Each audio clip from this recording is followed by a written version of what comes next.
Au Moyen Âge, la vie quotidienne se déroulait dans un monde plein de dangers. Les pandémies, les guerres, les famines et les blessures étaient des menaces omniprésentes qui se reflétaient dans la courte durée de vie et la forte mortalité. Cependant, l'homme médiéval n'était pas seulement une victime impuissante. Grâce à l'ingéniosité, au partage des connaissances et à l'improvisation, les Européens et les habitants du Proche-Orient ont su faire face aux dangers et améliorer leurs chances de survie.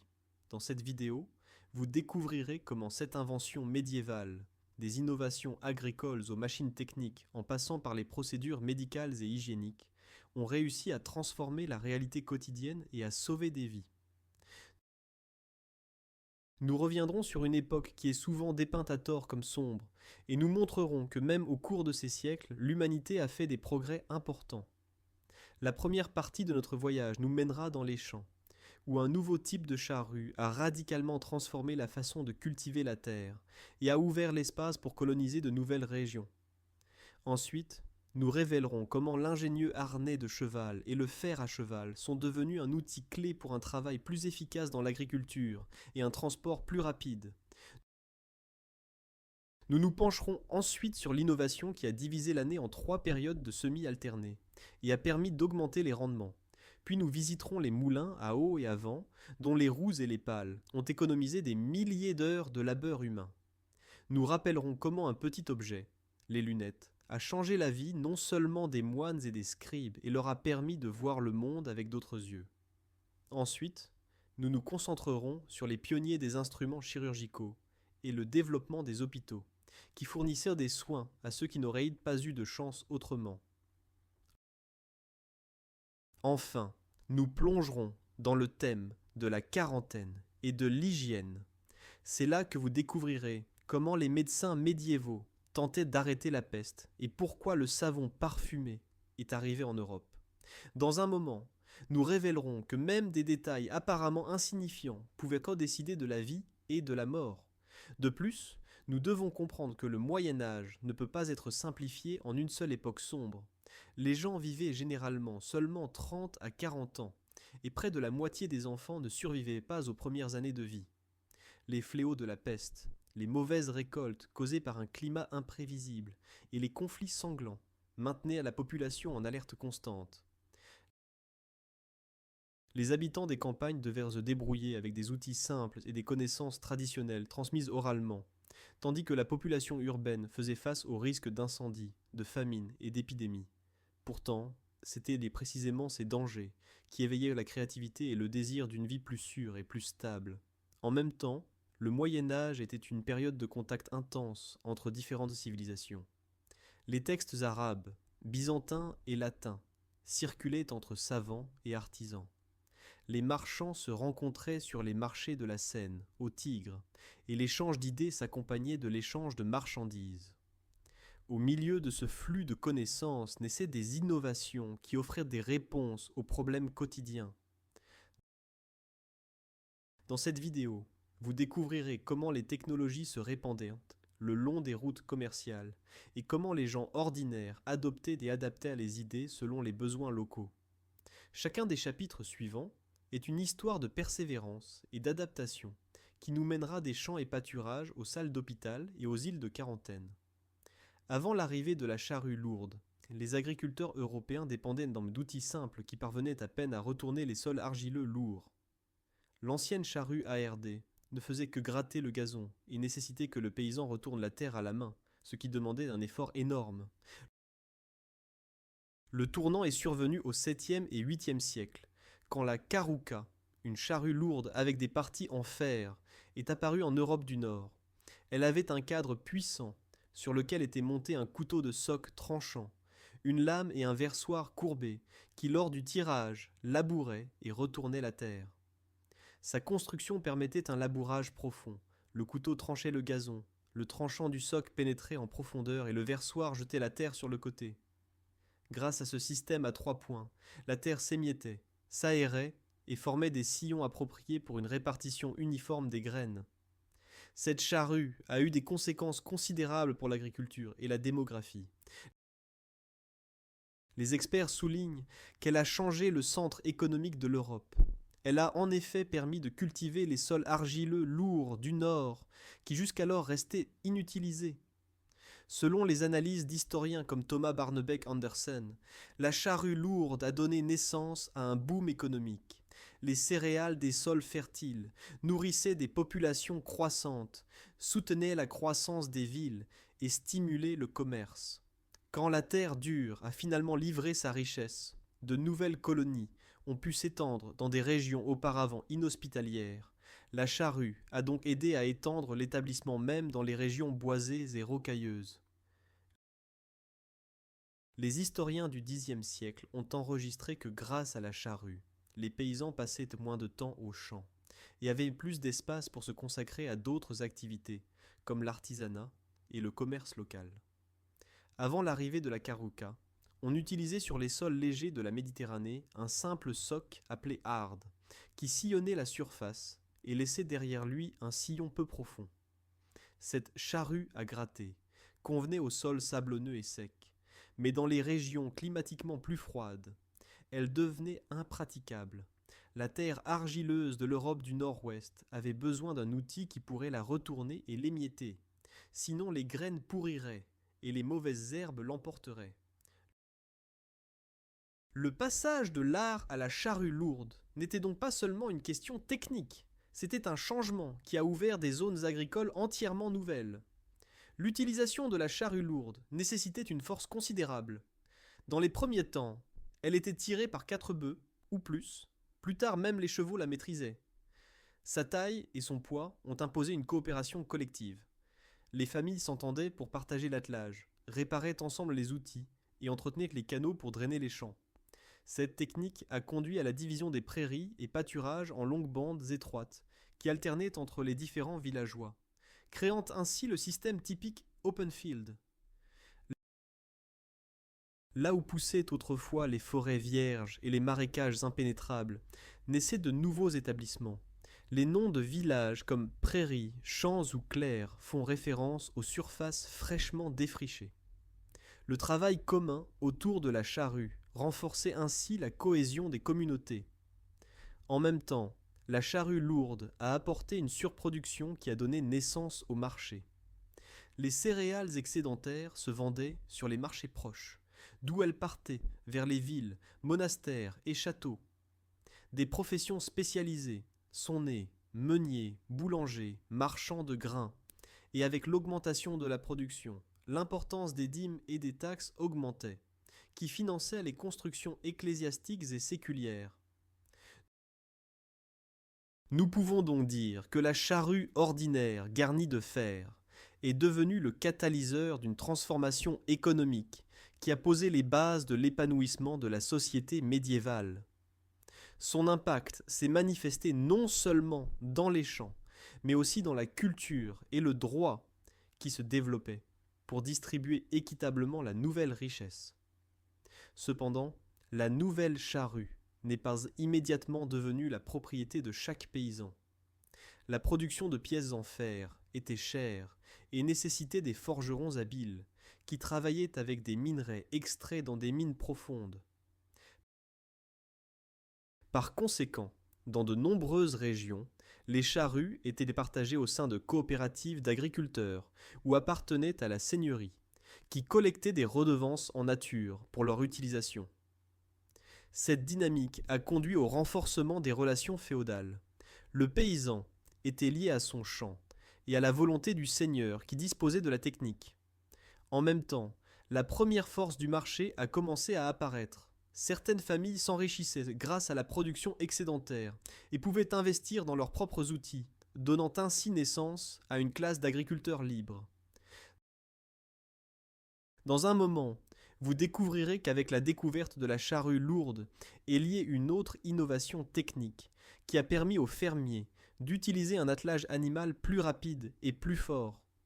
Sans elle, la nouvelle charrue ne serait restée que sur papier. Pendant des siècles, les chevaux ont été désavantagés par l'ancienne méthode d'attelage. Le harnais traditionnel à bricole, utilisé depuis l'Antiquité, entourait la poitrine de l'animal, et lors du tirage d'une lourde charge, l'étouffait littéralement. Ce n'est qu'au Moyen Âge qu'est venu le changement révolutionnaire, le collier rigide, qui répartissait le poids sur les épaules du cheval et lui permettait de respirer librement. Les sources du 8e siècle indiquent que ce nouveau harnais a éliminé le problème d'étranglement et a ouvert la voie à une utilisation plus efficace des chevaux. Grâce à cela, les agriculteurs ont pu atteler un animal plus fort et plus rapide au lieu de bœufs plus lents. Le résultat était non seulement une force de traction plus élevée, mais aussi une vitesse plus élevée de labour et de transport. Selon les historiens contemporains, cette invention a scellé la coopération entre le cheval et la charrue lourde. Une autre étape importante représente les fers à cheval. Un cheval sans plaque métallique, protectrice, souffrait sur une surface dure ou rocailleuse, ce qui limitait son utilisation. Les fers à cheval sont connus depuis l'époque romaine, mais l'utilisation massive n'a eu lieu qu'au XIe siècle, quand ils se sont répandus en Europe du Nord. Le fer à cheval métallique protégeait les sabots de l'usure et permettait aux chevaux de mieux se déplacer sur les routes de gravier. En même temps, il pouvait porter des charges plus lourdes. Contrairement aux anciennes bottes en cuir brut qui s'usaient rapidement, les fers à cheval garantissaient une longue durée de vie et une fiabilité. La combinaison du collier rigide et des fers à cheval métalliques a fourni aux chevaux le confort et la sécurité nécessaires, ce qui a contribué à de meilleurs rendements des champs et à un transport plus rapide des personnes et des marchandises. Avant l'introduction massive du collier rigide, les agriculteurs étaient liés aux bœufs. Les bœufs supportaient certes un long travail et étaient moins chers à nourrir, mais ils étaient lents et avaient besoin de se reposer. Le cheval, en revanche, disposait d'une plus grande vitesse et souplesse, ce qui s'est avéré crucial lors du labour et du transport. Le collier rigide se composait d'un collier rembourré, qui s'appuyait sur les épaules, et de sangles réparties autour du corps, éliminant ainsi la pression sur la gorge. Cette solution simple mais géniale signifiait que le cheval pouvait tirer sa charge sans suffocation, et il est devenu un partenaire de travail inestimable. L'échange des bœufs contre des chevaux a apporté des changements considérables dans la vie quotidienne. Les chevaux marchaient 2 fois plus vite que les bœufs, de sorte que les paysans parvenaient à cultiver une plus grande superficie de terre. Cela a également permis un transport plus rapide des produits vers les villes et les marchés. Les charretiers et les paysans pouvaient parcourir en une seule journée une distance qui prenait auparavant 2 jours. Avec le développement des routes et des ponts, les charrettes à chevaux sont devenues l'épine dorsale du commerce intérieur, ce qui renforçait le réseau de liens entre les régions. Et parce que les chevaux avaient besoin d'un apport énergétique plus élevé, leur nutrition soutenait la culture de l'avoine, ce qui approfondissait encore l'importance du système à 3 champs. La protection des sabots par les fers à cheval a également apporté des conséquences plus larges. Le fixation de fers à cheval métalliques avec des clous a permis aux chevaux d'entrer en sécurité sur des sentiers rocheux et des routes solides qui s'étendaient entre les villes. Grâce à cela, de longues caravanes et des marches militaires étaient dits possibles.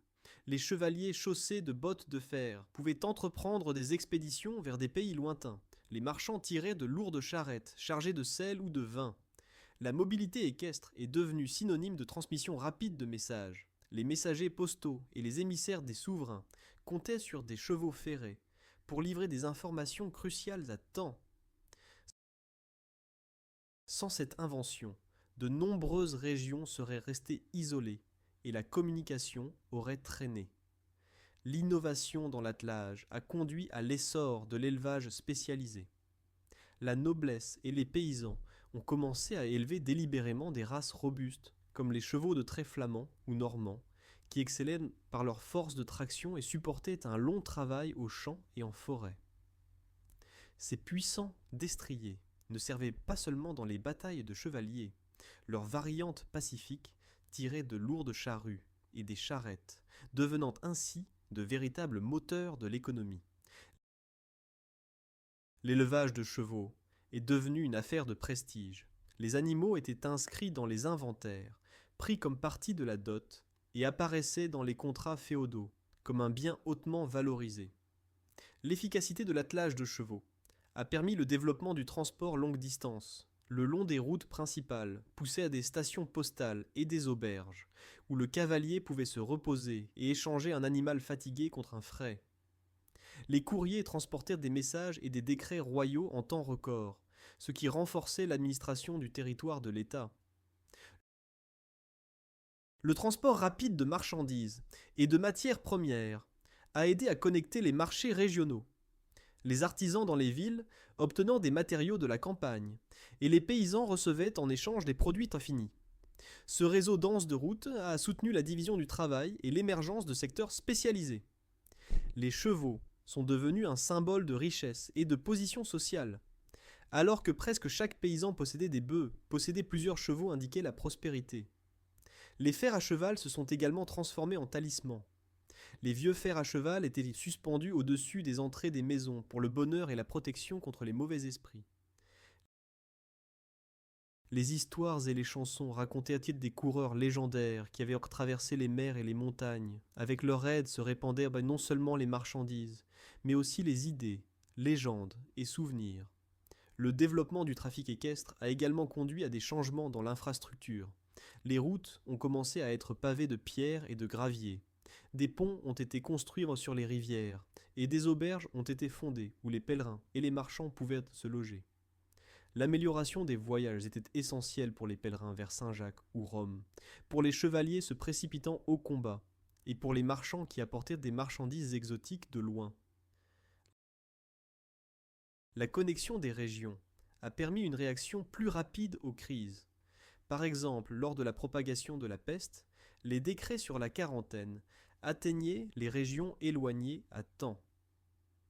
En suivant ces innovations, vous vous demandez peut-être si la simple efficacité d'un animal attelé suffisait à assurer suffisamment de nourriture pour la population européenne croissante.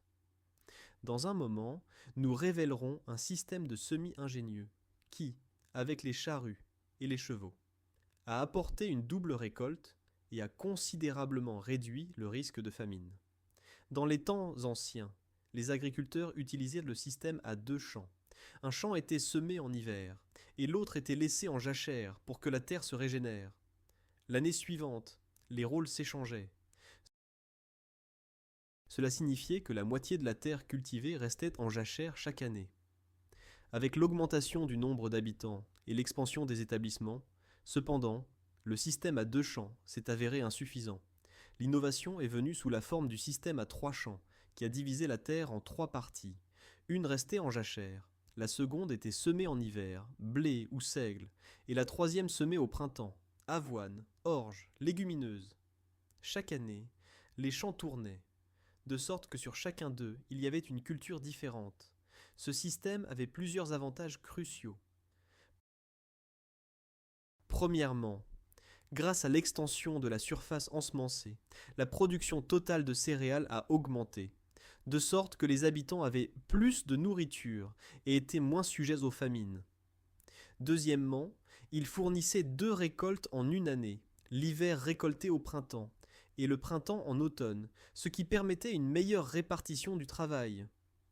Troisièmement, les légumineuses fixaient l'azote dans le sol et amélioraient sa fertilité, de sorte que les champs n'avaient pas besoin de se reposer autant. Et enfin, grâce à la disponibilité d'avoine fourragère, il était possible de nourrir les chevaux, soutenant ainsi leur rôle croissant dans l'agriculture. Ce cycle complexe signifiait un approvisionnement alimentaire plus stable et une moindre dépendance au temps. Le système à 3 champs a également apporté des changements dans la structure de l'alimentation.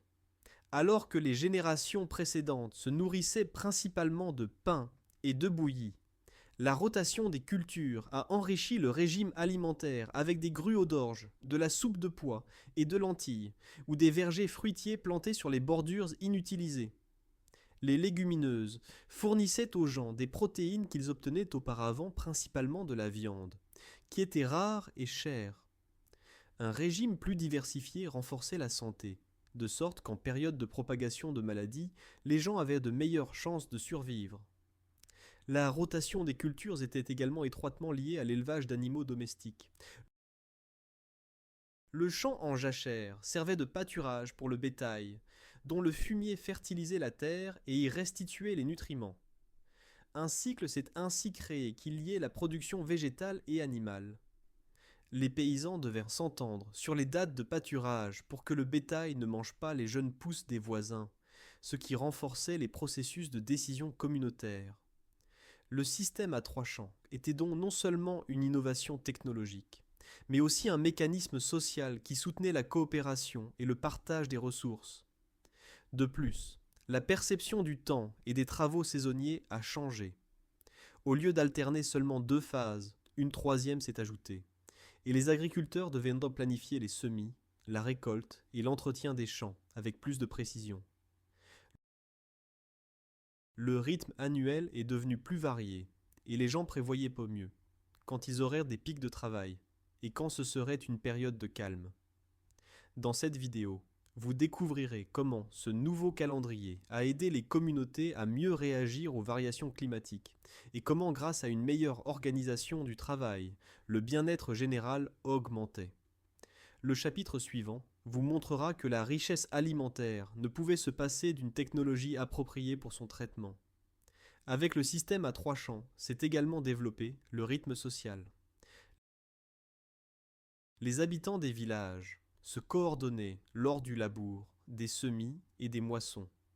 Les pauses entre les différentes phases permettaient aux communautés de se consacrer aux constructions communes, à l'artisanat et aux activités commerciales. L'impact direct sur la survie était évident. Des rendements plus élevés et un régime plus varié ont renforcé l'immunité de la population et réduit la susceptibilité aux maladies. Dans le chapitre suivant, nous verrons comment les surfaces nouvellement cultivées et l'augmentation de la production nécessitaient une autre technologie. Une machine qui traiterait les céréales sans nécessiter de travail manuel lourd. Dans un moment, nous nous retrouverons près des biefs murmurant des moulins à eau et des vents actionnant les pales des moulins à vent. Ce système s'est avéré exceptionnellement flexible en période de changement climatique. Au XIVe siècle, l'Europe a lutté contre une série d'années plus froides, connues sous le nom de petit âge glaciaire. Les agriculteurs ont réagi en sélectionnant des variétés plus résistantes. Le seigle et l'avoine supportaient mieux les températures plus basses que le blé. Les légumineuses pouvaient aussi fixer l'azote même dans des sols moins fertiles. La rotation des cultures fournissait ainsi une assurance que même dans une mauvaise année, le village avait au moins une récolte. En Europe du Sud, où les chaleurs estivales asséchèrent la terre, le système à 2 champs restait plus longtemps, mais les régions du Nord adoptaient rapidement la rotation à 3 champs précisément, en raison de sa résistance aux variations météorologiques. Les différences dans l'adoption du système étaient également visibles régionalement. Dans de nombreuses vallées sont nées des variantes à 4 champs, où le 4e champ était semé de plantes fourragères pour le bétail ou utilisé comme verger. Là où la terre était rocailleuse, on semait une plus grande quantité de légumineuses, car celles-ci, avec leur système racinaire, libéraient la terre et amélioraient la structure de la terre arable. A l'inverse, dans les régions viticoles, le système se combinait avec des vignobles et des oliveraies, qui apportaient une autre source de subsistance. La régénération du sol jouait un rôle clé. Les légumineuses enrichissaient la terre en azote, ce qui augmentait la fertilité et réduisait le besoin de laisser les champs en jachère pendant de longues périodes. Les paysans ont commencé à pratiquer la fumure alternée. Pendant le pâturage, le bétail fumait les champs d'échange et des résidus végétaux étaient fabriqués le compost. Progressivement se développait la connaissance du cycle des nutriments, qui était un précurseur des théories agronomiques modernes. Le système à 3 champs a permis la croissance démographique. Une alimentation plus stable et plus diversifiée a conduit au renforcement de l'immunité, à une mortalité plus faible et à une natalité plus élevée.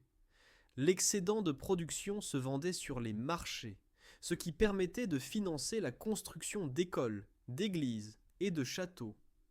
L'épanouissement des villes de Londres à Cracovie reposait sur l'approvisionnement en céréales de la campagne. Sans famine régulière, les artisans Artistes et savants pouvaient développer leur domaine. Dans cette vidéo, vous découvrirez comment l'augmentation des rendements s'est également manifestée dans le temps que les gens pouvaient consacrer aux activités communautaires et comment le développement de l'agriculture s'est répandu dans les changements sociaux et culturels. Quand les agriculteurs médiévaux ont commencé à récolter plus de céréales, ils cherchaient des moyens de broyer les grains plus rapidement qu'avec des moulins à main ou à l'aide de la force animale. La solution fut les moulins à eau. L'ancienne technologie romaine, que les Byzantins ont développée davantage, s'est répandue en Europe à partir du 8e siècle.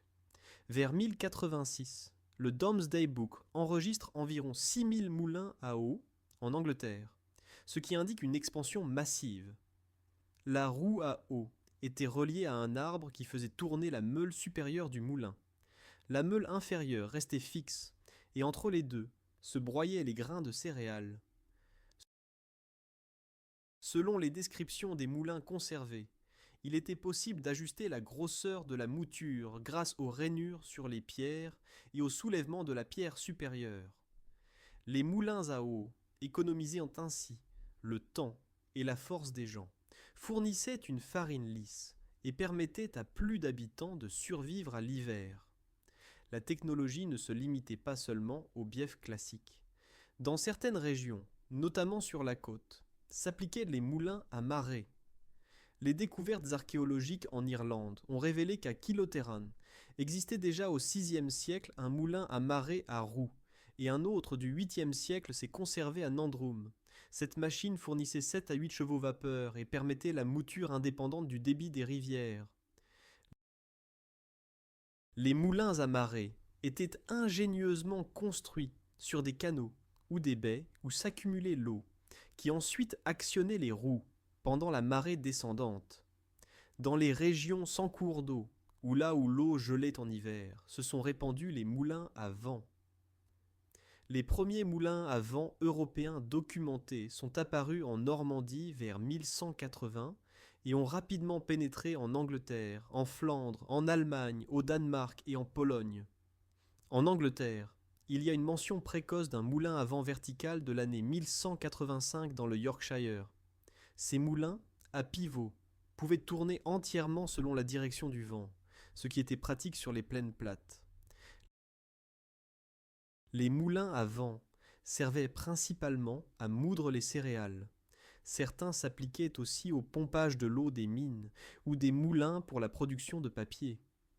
Les propriétaires de domaines et les communes s'assuraient, grâce à eux, un avantage stratégique. Parce qu'un moulin pouvait servir de nombreuses familles, il devenait le centre de l'économie et une source de revenus. Le dénominateur commun des moulins à eau et à vent était l'utilisation de l'énergie inépuisable de la nature. Les habitants de l'Europe médiévale ont ainsi transformé la force de l'eau courante et du vent soufflant en nourriture, bois de construction, tissus ou produits métalliques, réduisant ainsi la charge physique des gens et augmentant la productivité. Sans ces machines, la richesse du système à 3 champs et des charrues lourdes serait restée partiellement inutilisée. Les moulins à eau se sont développés en différentes variantes. Le plus répandu était le moulin sur eau basse, dit undershot, où le courant de la rivière frappait les pales de la roue par en dessous. Dans les régions montagneuses, s'appliquait l'overshot, quand l'eau tombait sur la roue d'en haut, depuis un haut chenal, et créait une plus grande force. Quelque part se construisaient des moulins horizontaux, avec un axe vertical, qui étaient des plus simples et moins chers à construire. Chaque type s'adaptait aux conditions locales. Le terrain accidenté, la quantité de précipitations et la vitesse du courant déterminaient quel moulin serait le plus efficace. La force des moulins ne servait cependant pas seulement à moudre les céréales. La roue à eau actionnait des marteaux dans les forges qui forgeillaient le fer et fabriquaient des fers à cheval ou des armes. Dans certaines régions, ont été construits des foulons, où sous l'eau se traitait la laine, et les tissus bruts se densifiaient en tissus plus épais. Il existait aussi des scieries, qui grâce à la roue à eau, parvenaient à scier les troncs d'arbres en planches avec beaucoup moins d'efforts. Ces diverses applications contribuaient au développement de l'artisanat, de la construction et de l'art militaire, et donc aussi à la survie des communautés. Les moulins à vent jouaient quant à eux dans certaines régions le rôle de centre de pouvoir. Comme ils étaient coûteux à construire et à entretenir, ils appartenaient souvent aux seigneurs ou aux monastères, qui collectèrent des taxes auprès des agriculteurs pour la mouture obligatoire. Le péage dit manorial assurait que le meunier était loyal à la seigneurie et que les agriculteurs dépendèrent de sa machine. Cette relation provoquait des conflits occasionnels quand les agriculteurs utilisaient secrètement des moulins à main pour éviter les taxes. Les moulins sont ainsi devenus un symbole non seulement du progrès technique, mais aussi du contrôle social. Néanmoins, leur contribution à la survie l'emportait. Ils donnaient aux gens le temps de se consacrer à d'autres activités, comme l'artisanat, le commerce ou les soins à la famille. Les moulins sont également devenus des centres sociaux et de pouvoir. Quand arrivait le jour de la mouture, les villageois se rassemblaient près du bief du moulin pour attendre leur portion de farine. Entre les nuages blancs de poussière de farine, ils partagèrent des histoires, arrangèrent des mariages et échangèrent des produits. Les propriétaires de moulins, seigneurs, monastères ou communes, collectaient des taxes pour l'utilisation de l'équipement, ce qui renforçait leur autorité. Dans certaines régions, le péage devenait un sujet controversé, et les paysans recouraient à des moulins à main secret pour éviter les taxes. Néanmoins, la plupart des communautés reconnaissaient que sans les meuniers, les céréales ne se changeraient qu'en tas de grains, et que le partage commun de la machine renforçait la solidarité. La technologie des moulins à vent évoluait. Outre les moulins à pivot sont apparus les moulins tours, quand seul le toit avec les pales était rotatif. La tour de pierre fixe fournissait l'espace pour le stockage et résistait aux rafales de vent. Aux Pays-Bas, les moulins à vent sont devenus la base des projets de gestion de l'eau. Ils étaient utilisés pour pomper l'eau des polders et assécher les marécages, créant ainsi de nouvelles terres arables. Chaque pale aidait ainsi à étendre le territoire qui pouvait nourrir d'autres habitants. La connexion de l'énergie hydraulique et éolienne avec d'autres technologies indique comment le Moyen Âge se préparait à la révolution industrielle ultérieure. Les moulins utilisaient des sources renouvelables et ont montré que le travail humain pouvait être remplacé par la force mécanique. Sans roues tournantes et pales, l'excédent de céréales du système à 3 champs n'aurait pas été traité à temps et les gens auraient eu faim. Ces machines étaient des précurseurs discrets des centrales hydroélectriques et éoliennes d'aujourd'hui, qui même à notre époque fournissent une énergie propre. Dans un moment, nous nous concentrerons sur une invention beaucoup plus subtile, qui ne travaillait pas avec une mécanique massive, mais avec des verres fragiles, les lunettes. Peut-être serez-vous surpris que ce petit objet ait donné à de nombreuses personnes une seconde chance de voir le monde. La vue s'affaiblit avec l'âge. Pour un scribe, savant ou artisan médiéval, cela pouvait signifier la fin du travail et la perte de subsistance. À la fin du XIIIe siècle est apparue en Italie une aide révolutionnaire, les lunettes. Le prédicateur Fra Giordano de Pise en parle dans son sermon de l'année 1306, où il indique qu'il connaissait un homme qui avait inventé cette nouveauté il y a seulement 20 ans. Les premières lunettes étaient simples. 2 lentilles convexes reliées par un pont se posaient sur le nez. Elles n'avaient pas de branches et devaient être tenues ou pressées comme un pince-nez. La forme convexe des lentilles aidait principalement les personnes souffrant d'hypermétropie, c'est-à-dire de vision dégradée de près, ce qui était un problème fréquent des scribes âgés. Plus tard sont apparues aussi des lentilles concaves pour les myopes. La fabrication des lunettes s'est rapidement professionnalisée. Au XVe siècle existaient en Italie et en Allemagne des centres de polissage de lentilles, où ils parvenaient à produire une large gamme de dioptries. Un témoignage intéressant est la commande du duc de Milan de l'année 1466, quand il s'est fait fabriquer 200 lunettes de différentes puissances. Cela témoigne de la diffusion et de la disponibilité de cette aide. Grâce aux lunettes, les gens pouvaient continuer à travailler et à lire même à un âge avancé, quand leur vue aurait autrement failli. Certains manuscrits de monastères mentionnent même que les moines âgés se faisaient fabriquer des supports spéciaux ou des attaches pour que leurs lunettes ne glissent pas.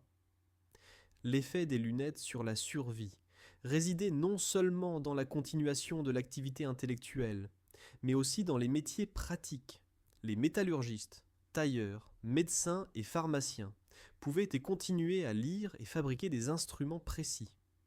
Les lunettes ont également permis aux personnes âgées de participer à l'éducation et de co-décider dans les communes, transmettant ainsi leur expérience aux jeunes générations. Cette innovation de verre discrète nous rappelle que la technologie n'est pas toujours une machine monumentale. Parfois, c'est un petit objet qui change dramatiquement la vie humaine. Alors que les lunettes aidaient les individus, dans la partie suivante de notre récit, nous nous consacrerons aux découvertes qui sauvaient les patients avec des blessures graves et des maladies. Dans un moment, nous plongerons dans le monde de la chirurgie précoce et de la santé. La fabrication de verres de qualité était une condition clé pour la naissance des lunettes. Venise et son île de Murano sont devenues le centre de l'art verrier. Les maîtres locaux ont développé un verre pur et transparent qui pouvait être poli sans défaut majeur. Le polissage des lentilles nécessitait de la patience et un sens du détail. Le verrier devait obtenir la courbure correcte pour que les rayons lumineux passent à travers la lentille, de manière à ce que l'image soit nette.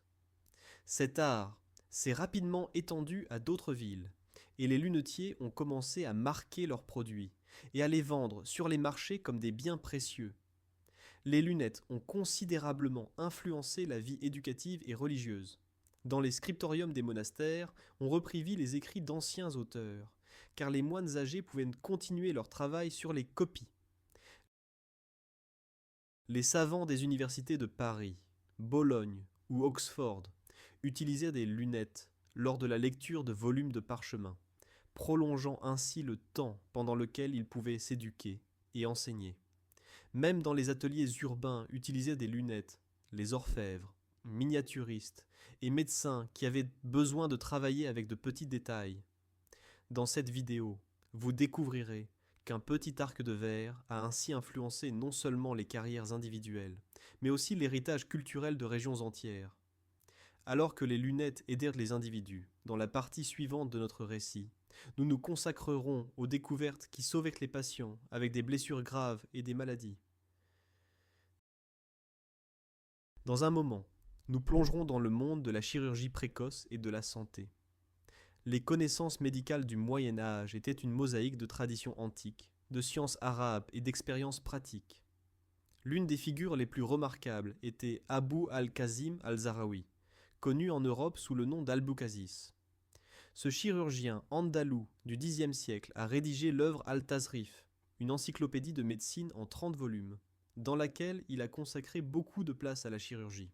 Il y a décrit des opérations de l'œil, de l'oreille, du cou, l'ablation des amygdales, la trachéotomie, l'extraction de polypes nasaux ou la séparation d'artères.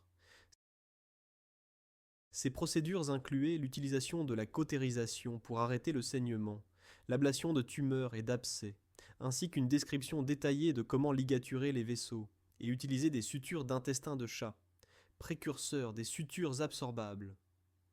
Al-Zahrawi a conçu plus de 200 instruments chirurgicaux, y compris des ciseaux spéciaux, des pinces, des instruments obstétricaux ou des instruments pour l'extraction dentaire, et a joint des illustrations détaillées à ses textes. Son œuvre a été traduite en latin et est devenue un manuel de base dans les facultés de médecine européennes. Grâce à cela, les connaissances se sont étendues aussi au nord du continent et ont aidé à traiter les blessures qui auraient autrement été mortelles. Outre Al-Zahrawi, d'autres médecins ont contribué à la chirurgie. Par exemple, l'italien Guy de Chauliac, au XIVe siècle, qui a étudié et systématisé les procédures chirurgicales. Les interventions chirurgicales médiévales précoces se déroulaient souvent dans les monastères, et les médecins utilisaient des herbes et de l'opium pour soulager la douleur. Bien que le risque d'infection fût élevé, le développement de l'instrumentation et des opérations signifiait que certains blessés survivaient, alors qu'ils seraient autrement morts. Une partie du système de soins était aussi les hôpitaux.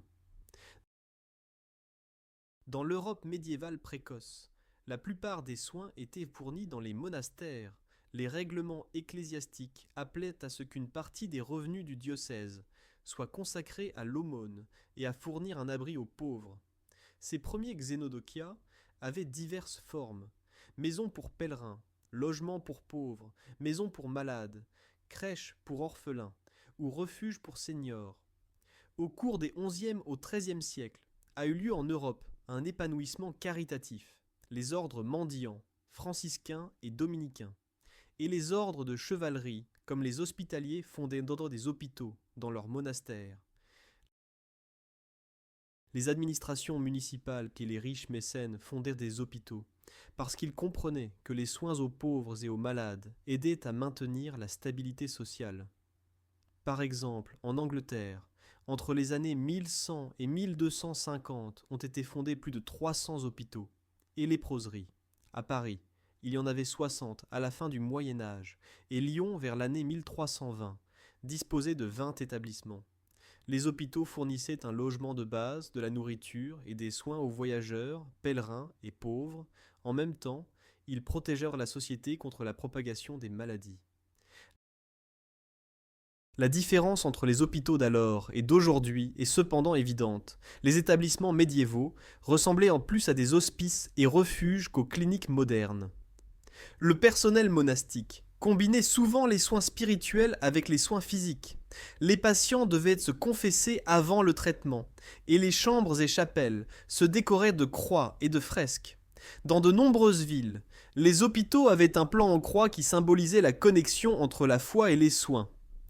Bien que l'équipement fût modeste, ces établissements représentaient la première tentative de soins institutionnalisés aux malades. Dans certaines régions, par exemple à Dubrovnik, Split ou Zadar, les aristocrates locaux fondirent après les épidémies de peste du XIVe siècle des hospices pour les vieux, malades et pèlerins. Grâce à eux, les gens avaient au moins une chance minimale de survie en période de maladie et de guerre. Les connaissances qu'Al-Zahraoui avait rassemblées n'étaient pas seulement son expérience personnelle. Il avait construit sur les bases de la médecine antique les écrits de Galien et le serment d'Hippocrate, et les avait enrichis des connaissances du monde arabe. Ces manuscrits contenaient non seulement des procédures, mais aussi des illustrations d'instruments, ce qui permettait la fabrication précise d'instruments chirurgicaux. Quand les traductions latines des œuvres d'Al-Zahraoui sont arrivées dans les bibliothèques de Salerne et Montpellier, elles sont devenues un tremplin pour le développement des écoles européennes de chirurgie. Les chirurgiens médiévaux expérimentaient aussi avec l'atténuation de la douleur. Étaient utilisés des mélanges d'opium, de mandragore, de vin et d'herbes qui aidèrent les patients à supporter les interventions douloureuses. Outre les plaies et amputations, les médecins se consacraient aussi à l'obstétrique, aux trépanations du crâne ou au traitement des caries dentaires. Même si beaucoup de patients ne survivaient pas aux interventions, la technique et l'hygiène s'amélioraient progressivement. Les instruments se chauffaient au-dessus du feu pour se désinfecter, et les soignants se lavèrent les mains dans des solutions d'herbe. Ces procédures ont préparé le terrain pour les méthodes antiseptiques ultérieures. Les hôpitaux évoluèrent non seulement comme lieu de traitement, mais aussi comme institution de soins sociaux. Certains se spécialisaient dans des groupes concrets. Existaient des léproseries pour les lépreux, des colérariums pour les personnes avec des maladies infectieuses, des hospices pour les mourants et des hôpitaux pour les pauvres et les vieux. Dans chacun de ces établissements travaillait un personnel composé de moines, religieuses, laïcs et parfois aussi de médecins formés. La source de financement étaient les dons de la noblesse, les dîmes ecclésiastiques et les fondations de riches marchands. Les soins étaient souvent plus question de réconfort que de guérison. Néanmoins, ces établissements fournissaient un soutien structurel qui empêchait le chaos complet pendant les épidémies et les guerres. Dans le chapitre suivant, nous nous consacrerons à la façon dont la société médiévale réagissait aux épidémies et tentait d'empêcher la propagation de l'infection par l'isolement. Vous serez surpris que l'Institut de quarantaine ait ses racines au XIVe siècle et que les habitudes hygiéniques qui nous sont venues du Proche-Orient aient joué un rôle clé dans la protection de la santé. La propagation de la mort noire et d'autres épidémies de peste comptaient parmi les plus grandes menaces du Moyen Âge. Les expériences avec des infections répétées ont conduit les villes à chercher des moyens d'empêcher la transmission des maladies. En l'année 1377, le conseil de la ville de Raguse, aujourd'hui Dubrovnik, a émis un règlement selon lequel les voyageurs des régions touchées par la peste devaient passer 30 jours en isolation dans le port ou sur une île proche, avant qu'il leur soit permis d'entrer dans la ville. Cette isolation de 30 jours, appelée Trentina, se déroulait dans des baraques en bois appelées lazarets. Les habitants de la ville ne pouvaient pas communiquer avec les arrivants enfermés, et la violation était passible de lourdes peines.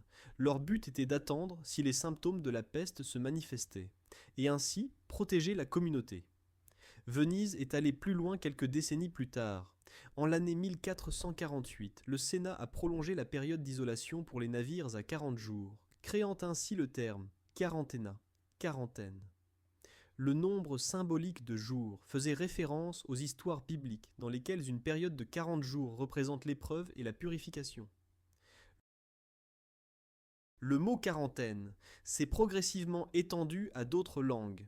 Cette pratique s'est avérée efficace pour ralentir la propagation des maladies et est devenue partie de la santé publique médiévale. Il est frappant de voir comme nous réagissons de manière similaire aux épidémies même aujourd'hui, par l'isolement des malades et le suivi des contacts. Les mesures préventives seraient cependant inefficaces, sans l'hygiène de base. Un grand rôle a été joué ici par la fabrication et l'utilisation du savon. Les historiens rappellent que les chimistes arabes ont découvert le processus pour obtenir du savon dur à partir d'huile végétale et d'alcali. Le maître Jabir bin Hayyan, au IXe siècle, a décrit l'extraction de l'hydroxyde de sodium, la soude caustique, qui est devenue un composant clé dans la fabrication du savon. En Palestine, notamment à Naplouse, les femmes au Xe siècle mélangeaient huile d'olive, eau et substances alcalines et fabriquaient ainsi le savon de Naplouse iconique. En Syrie, à l'huile d'olive s'ajoutait aussi l'huile de feuilles de laurier et le savon se moulait et se marquait. Les recettes qui se sont conservées dans les manuscrits du XIIIe siècle mentionnent diverses huiles, sésame, colza, navet, et décrivent la cuisson du mélange avec de la potasse, de la chaux et des herbes aromatiques. Ces innovations montrent comment les savants musulmans ont perfectionné la saponification et ont rendu le savon agréable pour la peau. Grâce aux expéditions des croisades et aux contacts commerciaux, la connaissance de la fabrication du savon est arrivée en Europe. Alors qu'au IXe siècle se fabriquait en Europe du savon à partir de graisse animale avec une odeur désagréable, bientôt a commencé à affluer du Proche-Orient du savon dur parfumé. Les villes syriennes, comme Damas, Alep et Naplouse, exportèrent du savon parfumé vers les ports méditerranéens et répandirent la technologie. Les ateliers européens ont plus tard enrichi la cendre de bois, lessive alcaline, avec de la chaux éteinte pour obtenir un savonnate plus concentré. La Castille-Abarthie espagnole et Marseille française sont devenus des centres de production de savon d'olive qui ressemblent remarquablement à celui syrien. Le savon ne sentait pas seulement bon, mais contribuait aussi à la propreté des mains et du corps, ce qui en période d'épidémie pouvait réduire la propagation des maladies. L'aspect pratique de la quarantaine incluait aussi la logistique de l'approvisionnement, la surveillance médicale et la garde. Sur les îles de quarantaine et en périphérie des villes, naissirent des groupes communautaires de gardiens qui surveillaient les navires et maisons isolées. Les marchands attendaient patiemment que expire la période fixée, et les collecteurs collectirent des taxes pour le stockage des marchandises. L'impact économique était considérable. L'interruption du commerce pouvait paralyser les villes, mais le risque de propagation de la peste était encore pire. Les autorités locales équilibraient ainsi entre les besoins économiques et la santé publique, souvent sous la pression du peuple et des représentants ecclésiastiques. La signification religieuse et symbolique de la période de 40 jours renforçait l'acceptation des mesures. Les références bibliques aux 40 jours du déluge, du jeûne ou de l'errance renforçaient l'idée que la quarantaine était une purification spirituelle et une mesure de santé. Certaines villes organisaient des processions et des prières pour détourner la peste, et aux malades isolés, on apportait nourriture et vêtements comme forme de miséricorde. La quarantaine n'était donc pas seulement un règlement administratif, mais un rituel profondément vécu qui liait les aspects religieux et pratiques de la vie. La tradition hygiénique dans le monde islamique a aussi apporté en Europe la culture du bain et des huiles parfumées. Les ablutions quotidiennes, lavage des mains, du visage et des pieds faisaient partie de la pratique religieuse et ont conduit au développement de bains publics. Les médecins arabes recommandèrent des bains fréquents et les bains municipaux sont devenus un lieu de rencontre sociale. Quand les Européens les ont rencontrés, ils ont progressivement adopté les habitudes de lavage régulier et d'utilisation de savons parfumés. Cette transformation des standards hygiéniques s'est reflétée dans une moindre occurrence de maladies de peau et une meilleure propreté générale, ce qui augmentait indirectement les chances de survivre aux épidémies. Dans cette vidéo, vous découvrirez que la connexion des cultures peut être une question de vie et de mort. L'hygiène et l'isolement sont ainsi devenus deux piliers de la lutte contre les maladies. Même si la population médiévale ne connaissait pas les bactéries ni les virus, elle a compris empiriquement que la propreté et la séparation des malades empêchèrent les épidémies mortelles.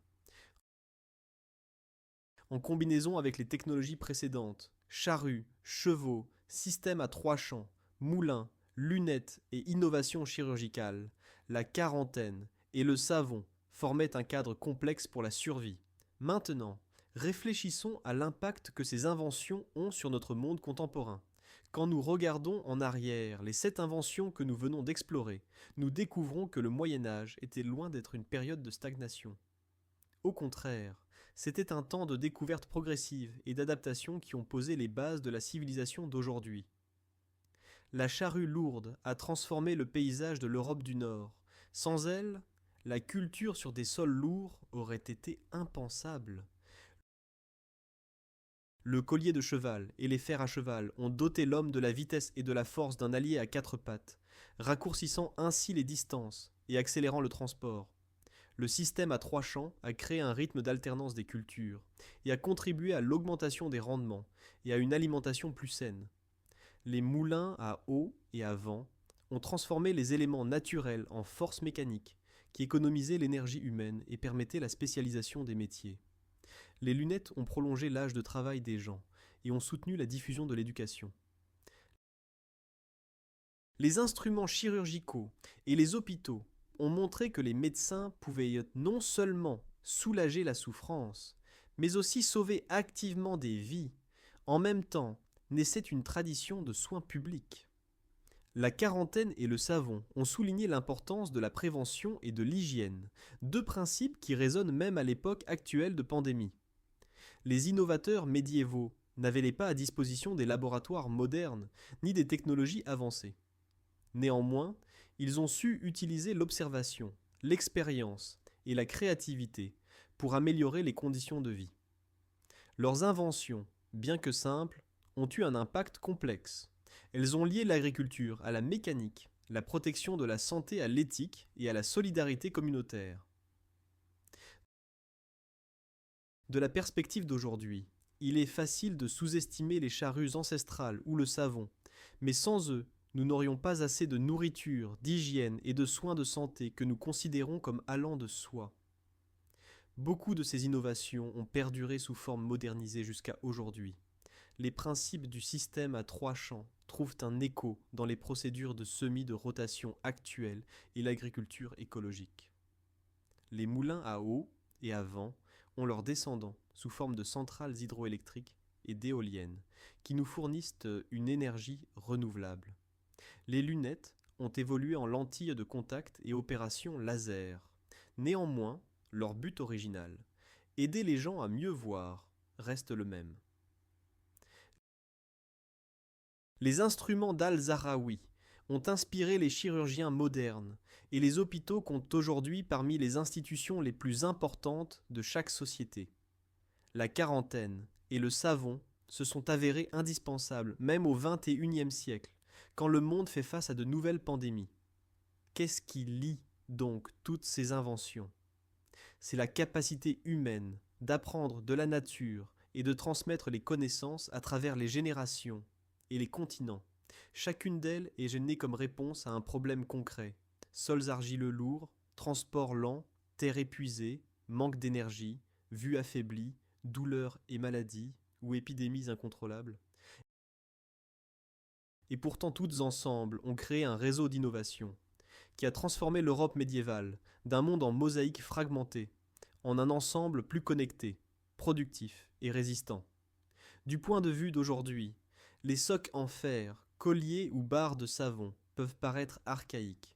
Réalisons cependant que sans eux, les machines agricoles modernes, les trains à grande vitesse, les laboratoires de santé ou les salles d'hôpital propres n'auraient jamais vu le jour.